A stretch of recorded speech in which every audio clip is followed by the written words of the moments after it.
must be a guardian angel watching over me.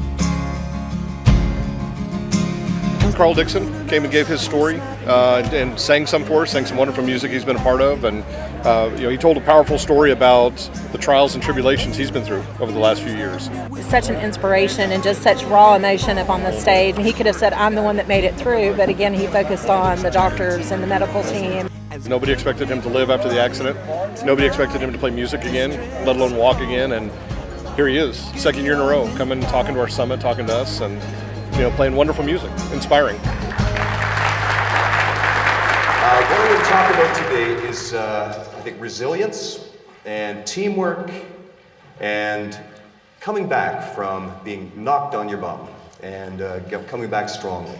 But I think to set the tone for what I do and who I am, I'm going to play a song right out of the gate. How's that sound? A song?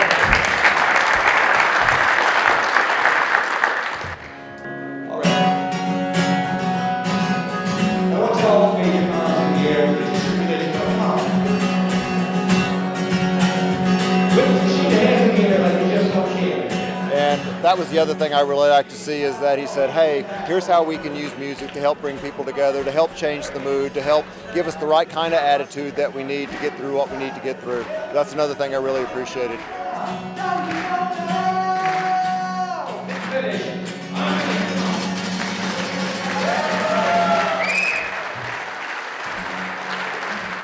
I had a group called Coney Hatch that got a record deal by the time we were all 22 or so, an international record deal. We had albums down here in the States, big tours with groups like Iron Maiden and Judas Priest and a lot of the metal groups from the 80s. And we thought we were positioned to just take off.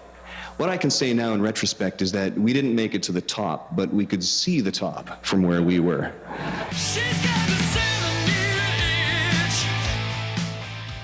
The experience was great, though. We were on MTV. We had lots and lots of great shows in the NHL rinks. We were an opening act in almost every NHL rink at one time. That's how, in Canada, we measure success by whether you get to play in an NHL rink or not. That's when you know you're with the big boys. No matter how good we think we are dead in the water without the team that backs us up. The one that got my attention right off the bat was when he was about to quit music and go teach English as a second language, and was told by his friend, his hockey player friend, not to stop doing what you're good at, but find a different venue. I was taking classes on how to teach English as a second language. That's how much I thought I needed to get some kind of a revenue stream.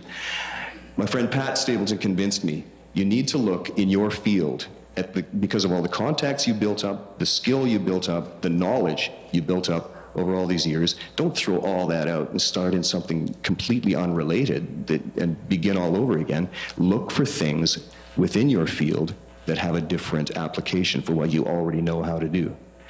So he turned my ship around in that moment and convinced me that I couldn't just throw it all away. And I started to work as a manager for an artist and a producer, a music producer. And that kept me in the game long enough for me to be ready to receive a call from the Guess Who. And they gave me a call suddenly one day in 1997.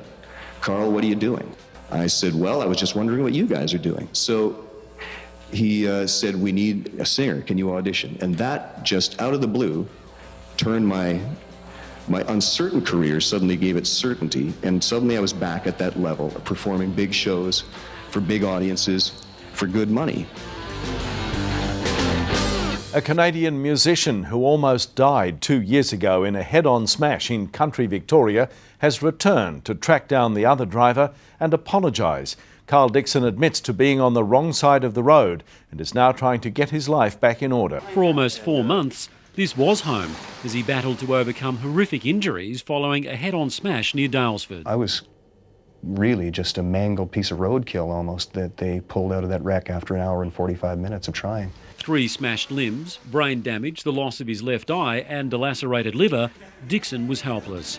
That was basically, for me, that 1 or 2 seconds of impact of the two cars. I went from being this guy you saw in the video with the Guess Who, with the best job in the world, traveling around, making happy vibes like we all just felt in the room, to being crushed in a car wreck and peeled out of the wreckage and in a coma for 10 days. It was doubtful whether I'd live, they said that first night. The blood loss was enormous. They were going to amputate this arm, and that's what I'm left with today from the work they did. They were going to amputate this leg. I could have very easily been a quadriplegic because I had a C7 fracture in my spine. This side of my head was bashed in from the car, so this is a phony eye. It looks nice, but it's a phony eye on this side. Got lots of scars. If you're ever wondering, just look what the scars are, and you'll see which one's the glass eye. They drilled a hole in my head to let the pressure off, and all kinds of internal injuries. Brain damage was suspected also. I'll let you guys be the judge of that. Of course, you don't have a baseline, right? You didn't know me before, so. Just appreciate it as a positive attitudes for something so bad that could have turned to a real negative. So we can all learn from him. Just such an inspiration and just such raw emotion up on the stage, whether he's playing his music or telling his story. And it was very touching, just the perseverance and the teamwork. And after 10 days in a coma, I came to, and I had no idea where I was or what had happened or how I'd gotten there. The first guy on the scene was the captain of the local volunteer fire department emergency crew, and his daughter had just graduated from paramedic school that week, so they were able to help. They called in their team of paramedics to, I guess, pry me out of the car eventually with the jaws of life, meanwhile calling in the chopper crew from Melbourne. I had all those people working furiously to keep me alive and to free me from that wreckage. I remember being told later that the helicopter crew talking to the policeman who was on the scene, and he said, well, what are his chances? And they looked at him and shook their heads and said, no chance for this guy. They were just basically going through the motions to get me there back to the hospital as fast as they could, but it was bad. The only part of me that wasn't hurt was this arm and this shoulder, which is ironic because I dislocated this shoulder 7 times earlier in my life playing hockey. That was the only part of me that wasn't hurt this time. So as I looked down at myself, inevitably, the songwriter in me started to come to the surface again.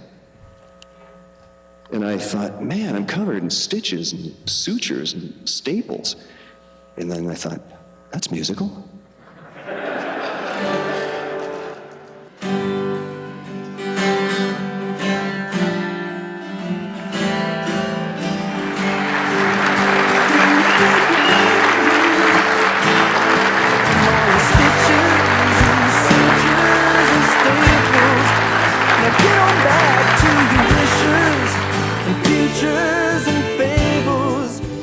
It was truly an inspiration and certainly a blessing to see him today.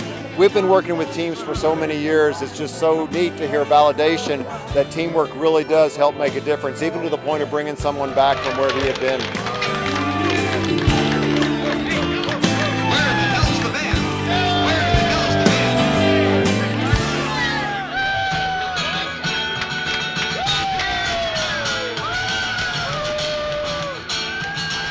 You know, Carl shows that no matter what happens to you, you can persevere. You can make changes in your life, you can make changes and fixes, and improve your life. And that's what he's done, and that's inspiring to all of us as investigators and as people. Going from top of the world to the bottom and then climbing back up and not giving up. You know, it's a heck of a message for people if their problems aren't near that big. Thanks to you, I'm much obliged. Such a pleasant state. Now it's time for me to go, and the autumn lights my way. I smell the rain and really pain, and it's headed my way. Through your music and through your testimonials and whatever else you decide to do, the good Lord's going to guide you. God bless you. Not Arizona, what does it matter?